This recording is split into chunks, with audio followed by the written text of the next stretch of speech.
નમસ્કાર, સમાચારો સાથે હું છું વિધિ. વાત મહેસાણાની કરીએ કે જ્યાં કડીના નીચાણવાળા વિસ્તારોમાં પાણી ભરાઈ ગયા છે. પાણી ભરાતા બંને અંડરપાસ અત્યારે બંધ કરવામાં આવ્યા હોવાની વિગતો છે. કરણનગર રોડ પર વરસાદી પાણી ભરાતા હાલાકીના દ્રશ્યો સામે આવ્યા. સોસાયટીઓ અને લોકોના ઘરો સુધી પાણી પહોંચી જતા લોકોને મુશ્કેલી અત્યારે પડી રહી છે. ઉલ્લેખનીય છે કે કડીના નીચાણવાળા જે વિસ્તારો છે ત્યાં અત્યારે લોકોની સ્થિતિ વિકટ બની છે, કારણ કે પાણી ભરાઈ ગયા છે.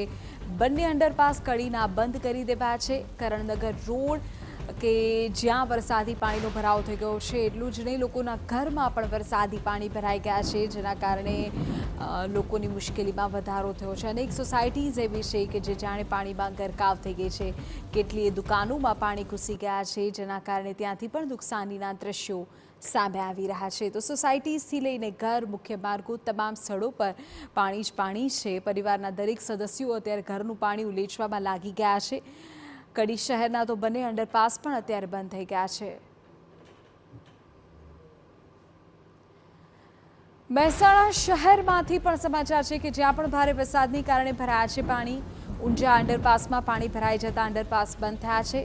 પાણી ભરાઈ રહેતા વાહન ચાલકોને, રાહદારીઓને હાલાકીનો સામનો કરવો પડ્યો છે.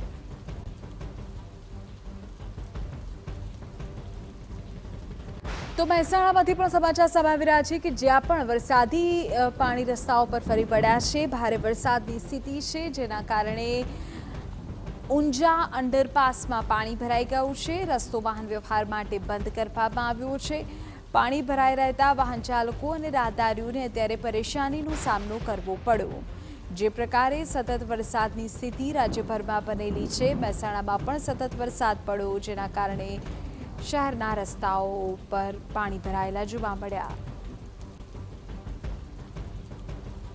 તો આખી રાત પડેલા વરસાદમાં મહેસાણા જળબંબાકાર થઈ ગયું. રાધનપુર રોડ ઉપર કાશી વિશ્વનાથ મંદિર પાસે ભરાઈ ગયા પાણી. સીલિંગ રોડ પર પાણી ભરાઈ જતા લોકો પરેશાન થયા. છેલ્લા 10 વર્ષમાં નવા વિકસિત વિસ્તાર જે થયા છે ત્યાં હાલાકી સર્જાય છે. ચોમાસામાં તો ઘૂંટણસમાં પાણી ભરાતા બહાર નીકળવું પણ મુશ્કેલ બન્યું છે. સ્થાનિકોએ તંત્ર સામે રોષ વ્યક્ત કર્યો છે અને નબળી કામગીરીના આક્ષેપ કર્યા છે.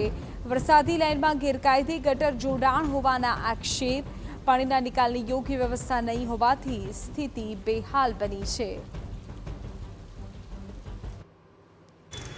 મહેસાણામાં ભારે વરસાદને પગલે કાશી વિશ્વનાથ રાધનપુર રોડ પર આપ દ્રશ્યો બતાવવા માંગીશ આપને કે જ્યાં ઢીચણસમાં પાણી ભરાઈ ગયા છે. પોસ્ટ વિસ્તાર છે કે જ્યાં નવી સોસાયટીઓ જે થોડા વર્ષોથી બનેલી છે. 3 લિંક રોડ વિસ્તાર છે. અહીંયા શાહીબાગ ટાઉનશીપ છે.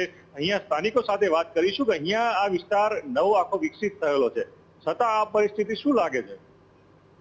સાહેબ, આમાં તો અનાવડત થઈ એવું લાગી રહ્યું છે, કારણ કે બધી લાઈનો અહીંયા ચોકઅપ થઈ ગઈ એવું લાગે છે. હું 2008 થી રહું છું, પણ 15-17 સુધી કોઈ દિવસ પાણી ભરાયું નતું. પણ આ 17 પછી જે અનાવડતના લીધે જે લાઈનો બધી મિક્સ કરી છે, ગટર લાઈનના જે પ્રોબ્લેમ થયા છે, નવું જે બાંધકામ થયું છે એ પણ ઊંચું થયું છે, તો એના લીધે બહુ તકલીફ પડે છે.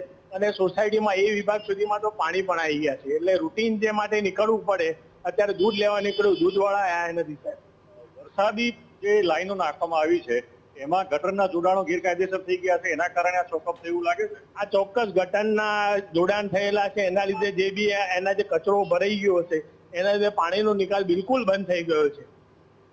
આપ જોઈ શકો છો કે આ એક વડીલ છે, એ પોતાના દવા છે કે શાકભાજી છે લેવા પણ આ પાણીમાં ભરાયેલા પરિસ્થિતિમાં નીકળવું પડે છે. કાકા, શું પરિસ્થિતિ છે?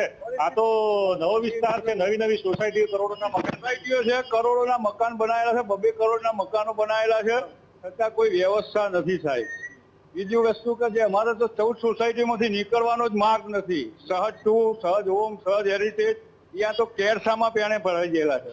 કમરથી ઉપર પાણી છે, એટલે કોઈ જગ્યાએ નીકળી શકે એવું કોઈ સ્ત્રી લેડીઝને તો કોઈ ચાન્સ જ નથી.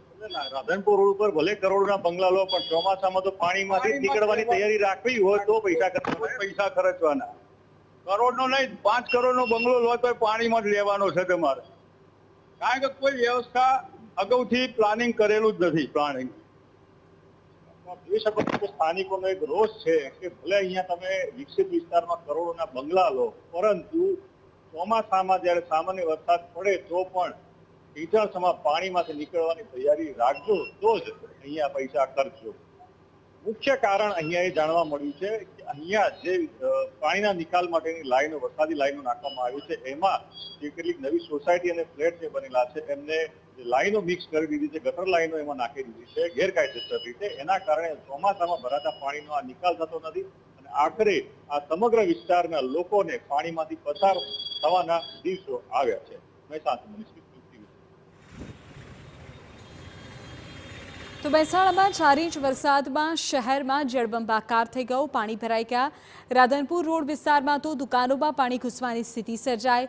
રાધે કીર્તન અને સહજ ફ્લેટના મુખ્ય માર્ગના હાલ બેહાલ છે. પાણી ભરાઈ જતા ટ્રાફિક જામની પણ સમસ્યા સર્જાઈ છે. શહેરમાં રાતથી સવાર સુધી સતત વરસાદ પડ્યો છે.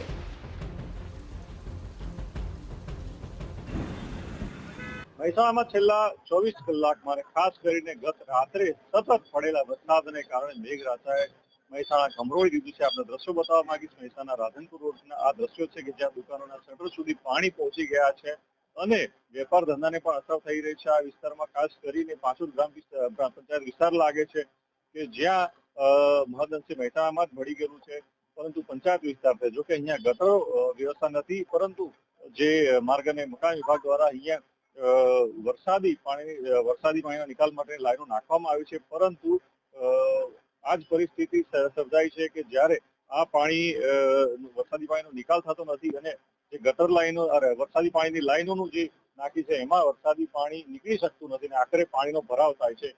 શું કહેશો, વરસાદી પાણીનો નિકાલ થતો નથી લાઈનો હોવા છતાં?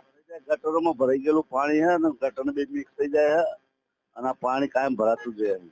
બરાબર, આ સોસાયટીનું ચારે બાજુ દ્વારા વરસાદી પાણીની લાઈનો તો નાખવામાં આવી છે, પણ એની અંદર જે સ્થાનિક આસપાસના ફ્લેટ અને સોસાયટીઓ વાળા ગટર લાઈનો નાખી દીધી છે અને એના કારણે કદાચ ચોકઅપ થતું હોય અને આ પાણી ભરાઈ રહે છે.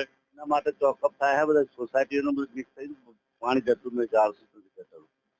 બરાબર, આમ વાહન ચાલકોએ પણ ભારે હાલાકી સામનો કરવો પડી રહ્યો છે, ટ્રાફિકની સમસ્યા સર્જાય છે. તો બીજી તરફ આ ખાસ મુદ્દો કે વરસાદી લાઈનોમાં જે ગટરોની લાઈનો મિક્સ કરી દેવામાં આવી છે તેનો હજુ સુધી કોઈ નિકાલ આવતો નથી અને ક્યાંક ને ક્યાંક તંત્ર અને બિલ્ડરોની મિલીભગતને કારણે ચોમાસાના 4 ઇંચ જેટલા વરસાદમાં પણ લોકોને આ હાલાકીનો સામનો કરવો પડી રહ્યો છે. મહેસાણાથી મિસ્ત્રી ટીવી9.